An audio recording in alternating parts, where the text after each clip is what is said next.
Police in South Africa try again to stop rioting and looting in some poor neighborhoods in and around Johannesburg.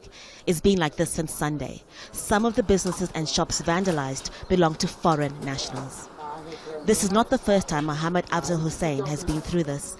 He says his other store in another part of the city was looted last year. If it's every year something like this, how can I can make something for my families, for my children, for my parents is there.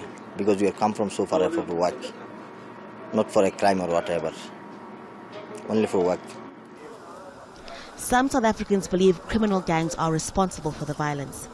Mario Abrunosa says he got a phone call early in the morning that his business was being looted, but it was too dangerous for him to move. Now that it's relatively quiet, he's come back to assess the damage. I still found people still looting as I arrived here with the police presence. And all I wanted to say is it's not about a foreign shop. I'm a South African citizen. I employ South African people that work for me in the shop. And they targeted, it's just a pure criminality attack that they've done here to me. And I'm running at a loss. I'm without words. I don't know what else to say.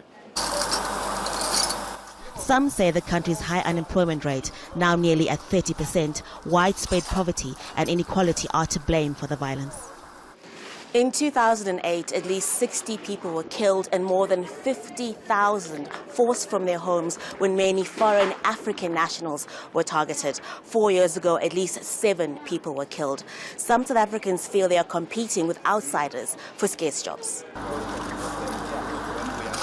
Human rights groups say anti-immigrant comments made by some politicians are making things worse. There's a xenophobic sentiment underlying this about foreigners having to leave. We are a democracy. We are a democratic society. We can't allow people to take the law into their own hands. There is no country that doesn't have foreign nationals. President Cyril Ramaphosa has condemned the attacks as xenophobic and unacceptable. More than 100 people have been arrested for public violence, arson and looting. But in some areas, the police seem overwhelmed, making it easy for some people to stay in the street. Harry Matasa, Al Jazeera, Johannesburg.